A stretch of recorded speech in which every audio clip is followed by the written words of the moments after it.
కారణం మన్మధుడైనా కూడా మనసు తనదే కాబట్టి దీన్ని మౌన తపస్సు అంటారు. ఇది బ్రహ్మచర్య జీవితానికి ఉండే ప్రయోజనాలిస్తుంది. నాపై కామ వాంఛతో నన్ను చూస్తే అతను తన మగతనాన్ని కోల్పోయి నపుంసకుడిగా మారాలి. బ్రహ్మ తన కూతుర్ని పెళ్లి చేసుకున్నాడన్న పాయింట్, అన్నల్లో ఒకడైన వశిష్ఠ మహర్షిని పెళ్లి చేసుకోవడం. బ్రహ్మ తన కూతుర్ని పెళ్లి చేసుకున్నాడా? అసలు బుద్ధుందా? బ్రహ్మకు కాదు. ఈ పాయింట్ నిజమని ఎంతో కాన్ఫిడెంట్ గా ఓవర్ కాన్ఫిడెన్స్ చూపించే వాళ్లకు ఇదే వీడియోలో ఆ పాయింట్ ని పూర్తిగా డీబంక్ చేద్దాం.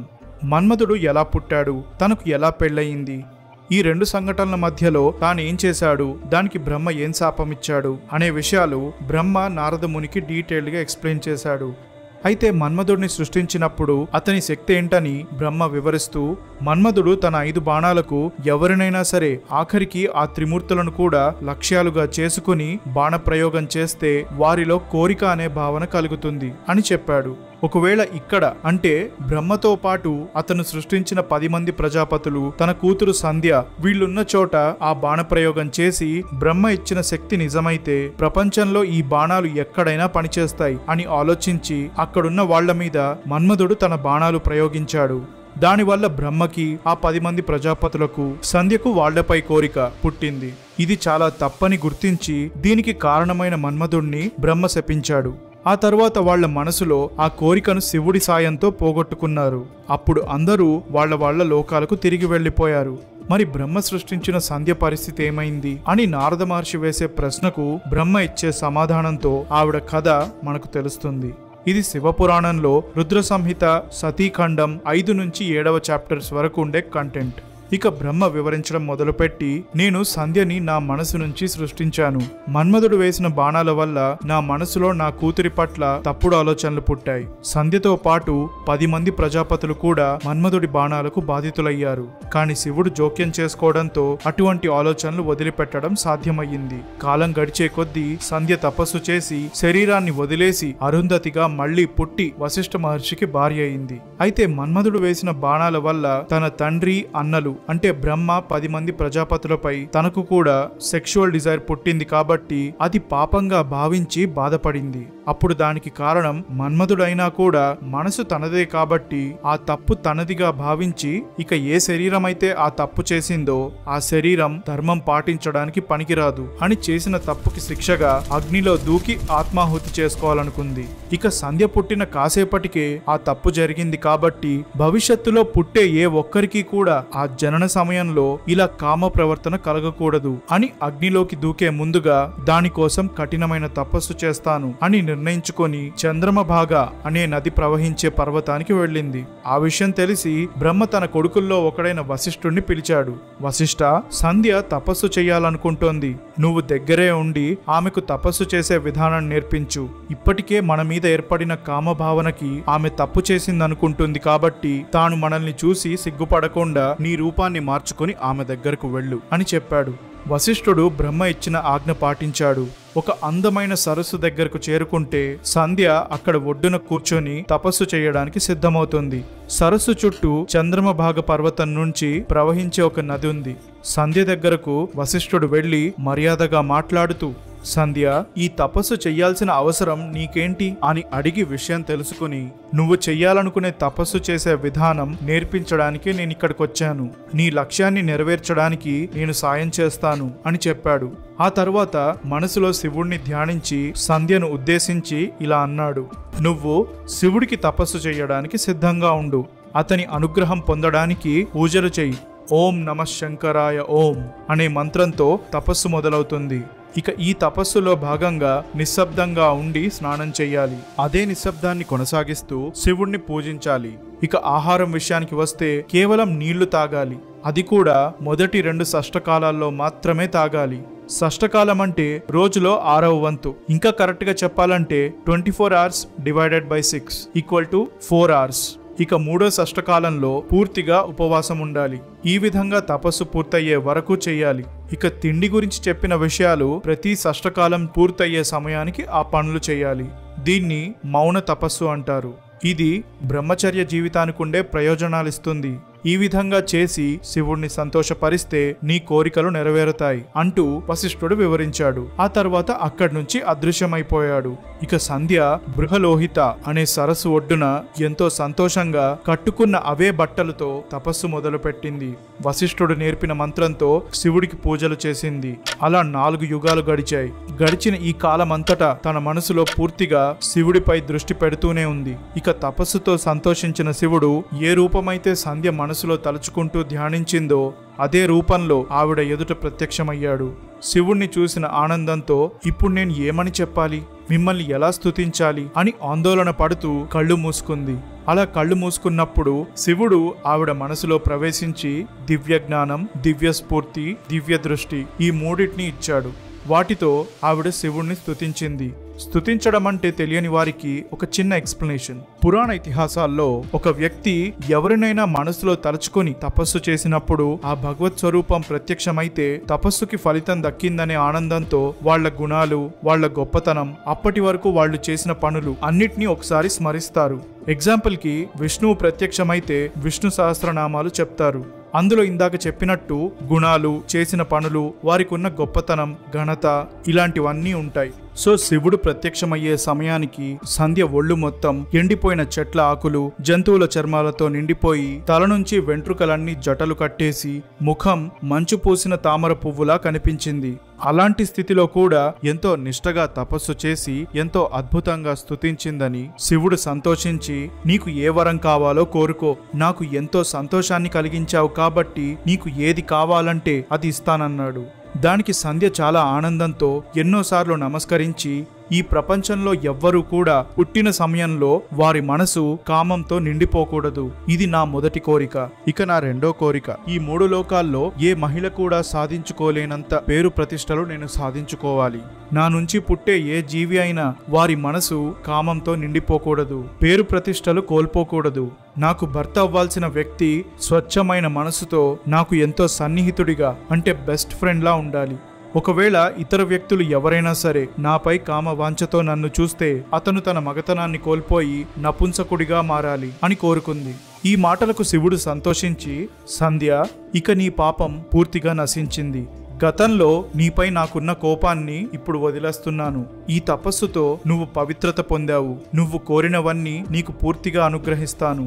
ఇక నుంచి పుట్టే ప్రతి జీవి మొదటి దశ శిశువస్థ, రెండవ దశ బాల్యం, మూడవ దశ యవ్వనం, నాలుగవ దశ వృద్ధాప్యం అనే విధంగా ఉంటుంది.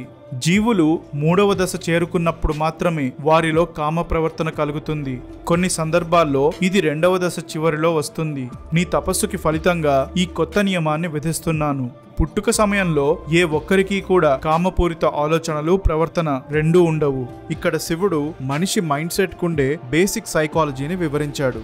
ఈ 3 లోకాల్లో ఎవ్వరూ పొందలేని పవిత్రత అంటే కామం లేని ఆలోచనలు నీకు దక్కుతాయి. అలాగే నీ భర్త తప్ప నిన్ను కామంతో ఎవ్వరు చూసినా వాళ్ళు వెంటనే నపుంసకులుగా మారిపోతారు.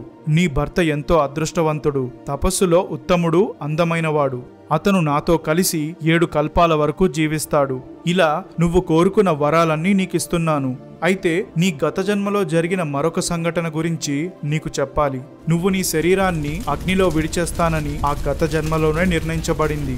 ఇది దానికి సంబంధించిన విషయం. శివుడు చెప్పినట్టు సంధ్యకు గత జన్మ అంటే అది పూర్వకల్పానికి సంబంధించిన జన్మ. సింపుల్ గా చెప్పాలంటే ప్రీవియస్ టైం సైకిల్ కి సంబంధించిన జీవితం. మేధాతిథి అనే మహర్షి 12 సంవత్సరాల పాటుగా చేస్తున్న యజ్ఞంలో ఉన్న అగ్నికుండంలో నీ శరీరాన్ని వదిలేయాలి. చంద్రమభాగ నది ఒడ్డున ఈ పర్వతం దగ్గర మేధాతిథి మహర్షి తన ఆశ్రమంలో తపస్సు చేస్తున్నాడు. అక్కడున్న మహర్షులు ఎవ్వరికీ తెలియకుండా ఆ ప్రదేశానికి నువ్వు చేరుకోవాలి. నా అనుగ్రహంతో నువ్వు అతనికి అగ్నికన్యగా పునర్జన్మ పొందుతావు. అప్పుడు నువ్వు కోరుకున్న భర్తను నీ మనసులో ఆలోచిస్తూ అగ్నిలోకి ప్రవేశించు. నువ్వు చేసిన ఈ కఠిన తపస్సుకి 4 యుగాలు గడిచాయి. ఇప్పుడు రెండో మహాయుగంలో త్రేతాయుగం మొదలయ్యింది. ఈ మధ్యలో జరిగిన విశేషాలన్నీ నీకిప్పుడు చెప్తాను, విను. దక్షుడు తనకు పుట్టిన కూతుర్లలో 27 మందిని చంద్రుడికిచ్చి పెళ్లి చేశాడు. కాని చంద్రుడు కేవలం రోహిణిని మాత్రమే ప్రత్యేకంగా ప్రేమించాడు. దాంతో దక్షుడు చంద్రుడిని శపించాడు. ఈ శాప విమోచనం కోసం బ్రహ్మ చంద్రమభాగ అనే నదిని సృష్టించాడు. అప్పుడు మేధాతిథి మహర్షి ఇక్కడికి చేరుకున్నాడు. తపస్సులో అతనికి సమానంగా గతంలో కాని భవిష్యత్తులో కాని ఎవ్వరూ లేరు. అతనిప్పుడు జ్యోతిష్టమ అనే మహాయజ్ఞాన్ని మొదలుపెట్టాడు. అందులో ఉన్న అగ్నిగుండంలో నీ శరీరాన్ని వదిలేయాలి. అప్పుడు నువ్వు పూర్తిగా పవిత్రంగా మారి నీ ఇతర కోరికలు కూడా నెరవేరుతాయి అని చెప్పి శివుడు అక్కడి నుంచి అదృశ్యమయ్యాడు. ఇక శివుడు చెప్పినట్టే సంధ్య ఎవరికీ తెలియకుండా యజ్ఞశాలలోకి ప్రవేశించింది. ఆ సమయంలో తపస్సు ఎలా చేయాలో నేర్పించిన బ్రాహ్మణుణ్ణి ఆవిడ గుర్తు చేసుకుంది. అంటే మారువేషంలో వచ్చిన వశిష్ఠ మహర్షిని ఆవిడ తలుచుకుంది. ఇక సంధ్య శరీరం కాలినప్పుడు మామూలు శరీరంలా చెడ్డవాసన రాలేదు. యజ్ఞంలో వేసిన అరణి చెక్కల సువాసనలు వచ్చాయి. శివుడి ఆజ్ఞను పాటిస్తూ అగ్నిదేవుడు ఆమె శరీరాన్ని స్వచ్ఛమైన సూర్యమండలం వైపుగా పంపాడు. ఇక్కడ సనాతన ధర్మంలో రిచువల్స్ అండ్ టాపిక్స్ మీద బాగా ఇంట్రెస్ట్ ఉన్న వాళ్లను ఆశ్చర్యపరిచే విషయం ఒకటి ఉంది. యజ్ఞాలు చేస్తున్నప్పుడు అగ్నిగుండంలో ఏది సమర్పించినా అది అగ్నికి ఆహుతైపోయి పొగ రూపంలో మారి గాలిలో కలిసిపోతాయి. ఒక విధంగా అది ఏ వస్తువు అయినా పంచభూతాల్లో ఒకటైన గాలిలో ఏకమైపోతాయి. అప్పుడు అది దేవతలకు అందుతుందంటారు.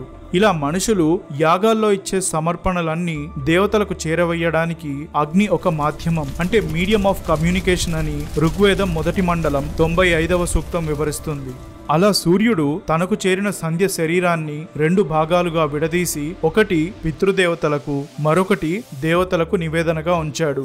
సంధ్య శరీరంలో పైభాగం ప్రాతఃసంధ్య, కింది భాగం సాయం సంధ్య. ఉదయం సూర్యోదయానికి ముందున్న ప్రాతఃసంధ్య సమయం దేవతలకు ఎంతో ఇష్టమైన వేళ. దీన్నే మనం డాన్ అంటాం. సాయంత్రం సూర్యుడు ఎర్రటి కమలం రంగులో ఉన్నప్పుడు సాయం సంధ్య సమయం అంటాం. ఇది పితృదేవతలకు ఇష్టమైన వేళ. దీన్ని డస్క్ అంటాం. ఇక యజ్ఞంలో ఆహుతి అయిన సంధ్య ప్రాణవాయువు, మనసు, దివ్య శరీరం, వీటితో శివుడు సకల ప్రాణులను సృష్టించాడు. యజ్ఞం పూర్తవుతున్నప్పుడు మేధాతిథికి యజ్ఞగుండంలో దగదగా బంగారంలా వెలిగిపోతున్న ఒక చంటి బిడ్డ కనిపించింది. ఆమెను తన కూతురుగా తీసుకొని సంతోషంగా స్నానం చేయించి తన ఒడిలో కూర్చోబెట్టుకున్నాడు. ఆ తరువాత అరుంధతి అని పేరు పెట్టాడు. అరుంధతి అంటే పవిత్ర కర్మలు ఎప్పుడూ ఆపనివారు అని అర్థం వస్తుంది. ఆ పేరు 3 లోకాల్లో ప్రసిద్ధి చెందింది. ఇక యజ్ఞం పూర్తి చేశాక మేధాతిథి తన శిష్యులతో కలిసి కూతుర్ని జాగ్రత్తగా చూసుకుంటూ ఆశ్రమంలో సంతోషంగా గడిపాడు. కాలం గడిచి సమయం వచ్చినప్పుడు ఆ త్రిమూర్తుల అనుమతితో అరుంధతికి వశిష్ఠ మహర్షితో ఎంతో వైభవంగా వివాహం జరిపించాడు. సప్త ఋషులు, దేవతలు దానికి ఎంతగానో సంతోషించారు. ఆ త్రిమూర్తుల చేతుల నుంచి వచ్చిన నీటితో 7 పవిత్ర నదులు పుట్టాయి. వశిష్ఠుడిని భర్తగా పొందడంతో అరుంధతికి మరింత ప్రఖ్యాతి దక్కింది. వాళ్ళిద్దరికీ శక్తి అనే అద్భుతమైన కొడుకు పుట్టాడు. ఇక్కడితో సంధ్య అరుంధతిగా మారి వశిష్ఠ మహర్షిని ఎలా పెళ్లి చేసుకుందో బ్రహ్మ వివరించడం పూర్తి చేశాడు.